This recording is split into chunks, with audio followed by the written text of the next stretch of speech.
Hey, and welcome back to Live at the Gym.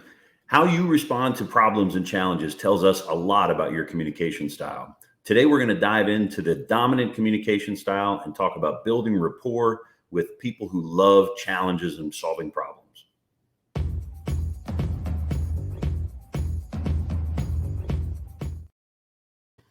I'm Dale Fallon, and welcome back to Live at the Gym. Today, we're going to talk about the fast-paced, cutting-edge, moving quickly, pushing through things, people who we all deal with on a regular basis. Some of us are those types of people. They love to challenge things. They love to move forward and make things happen and jump to the chase. But we've got a great returning guest today, a guest member, Greg Drake. Greg is with us he is one of the owners of 360 Tours. They are a business located here in central Pennsylvania, but they also have 15 different franchises across 15 different states. Greg, welcome back. Happy to be back, Dale. Thank you for having me back. Good. We're good to have you here, especially talking about the topic of the D communication style. It'll be an interesting conversation as you and I are both pretty solid in that world. Yeah. Very, very solid. I would think that's what I've been told anyhow.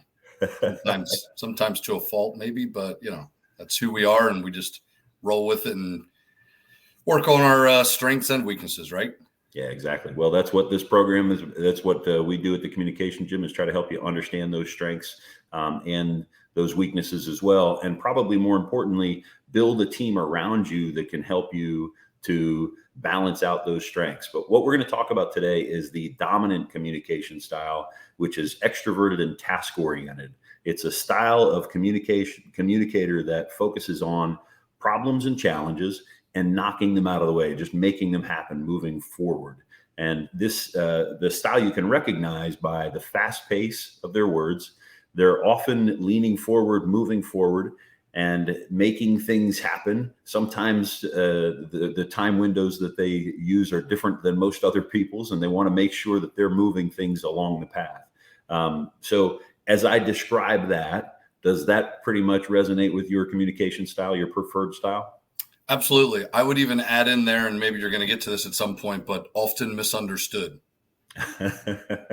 Often misunderstood and often judged in a lot of ways. I've been coaching a lot for many, many years, and have a lot of communicators who are D-style communicators who rub people the wrong way, quote unquote. And I think that's what you mean by misunderstood in some ways. I've been called intimidating and a few other things that are kind of a little hurtful, because for me, I feel like I have this huge heart, and all I want to do is help people be successful.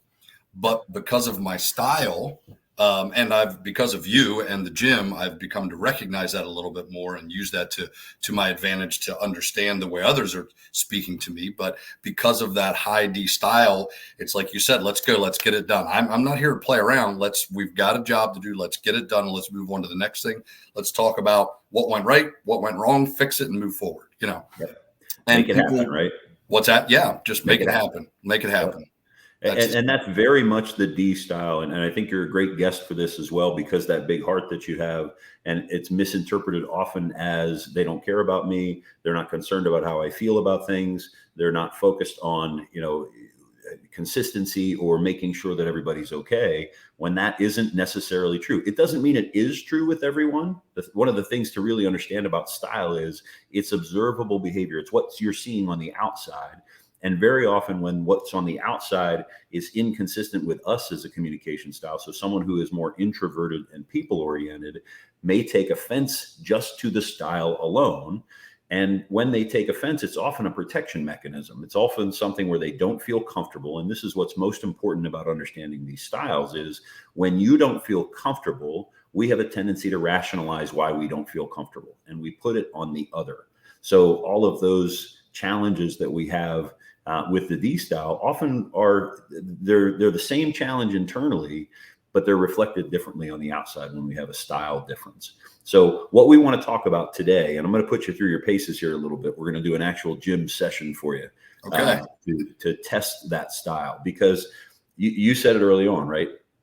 It's hurtful when people make that accusation on you because of the style. And you have those style challenges as well when you want to go to the other side of the equation. So I want to talk about two things. One is how you can adapt as a natural D communicator to improve some of those relationships and build some rapport. And then also talk about how others can adapt to the D style. So it's not you necessarily as much as it is the style that you're adapting to. So let's start with how you can adapt to meet others and to help them come along. And we'll have you put you through a quick exercise here. Sure.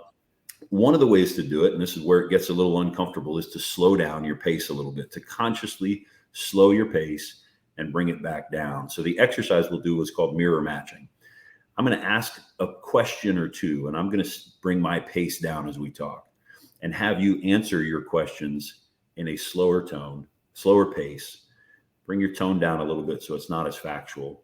So, Greg, do me a favor and tell me a little bit about your business, 360 Tours.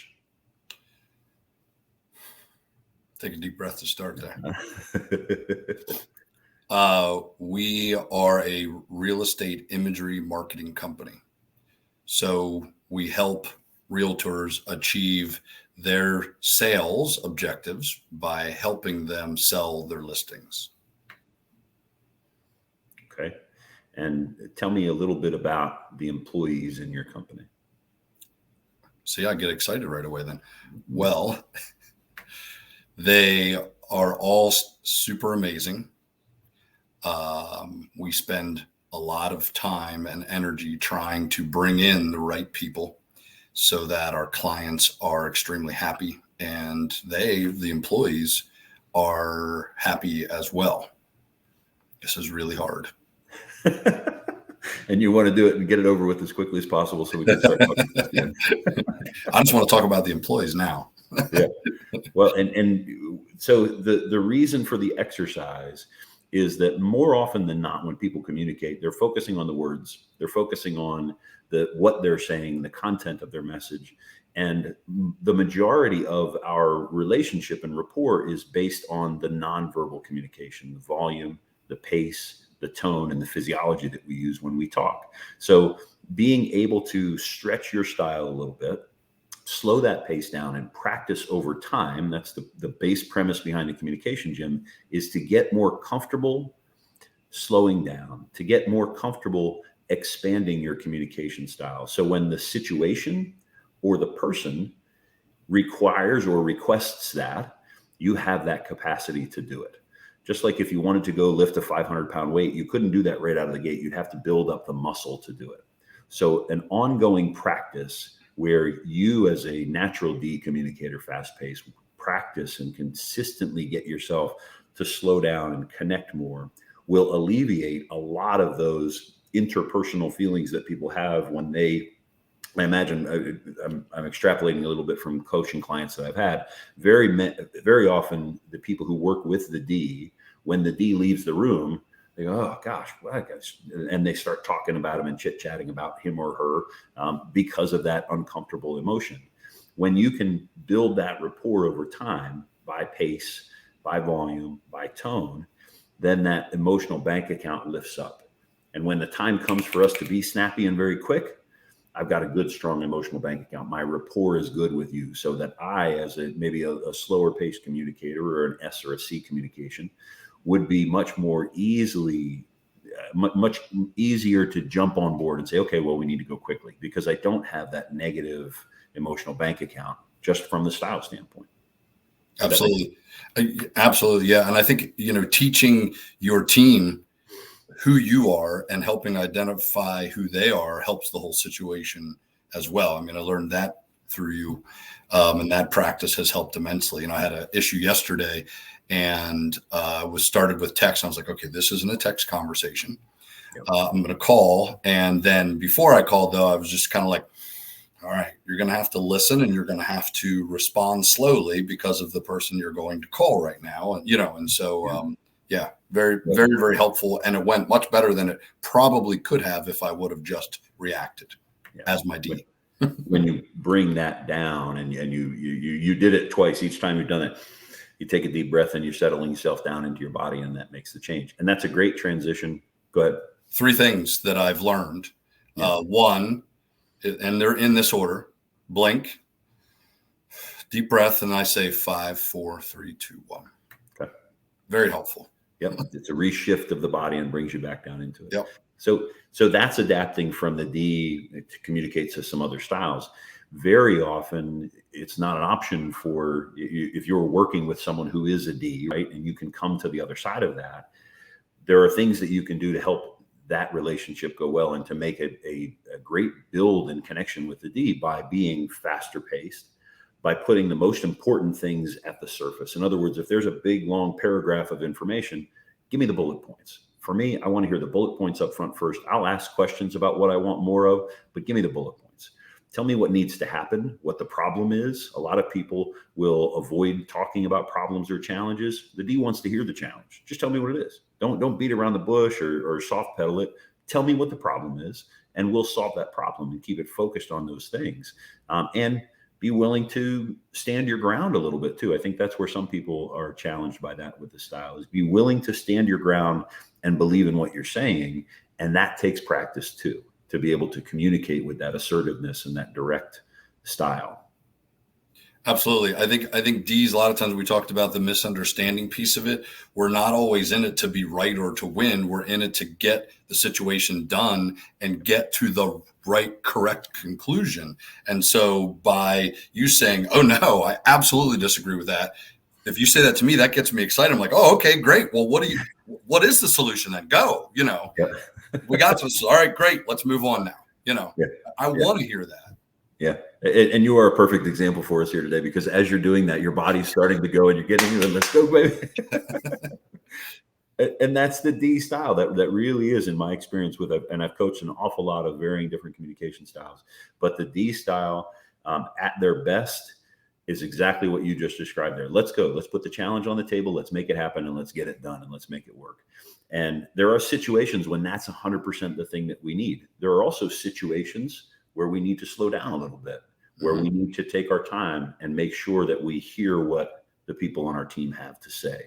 Make sure that we listen and avoid that response to charge forward and just solve the problem, because that helps us build the team. That helps bring everybody along.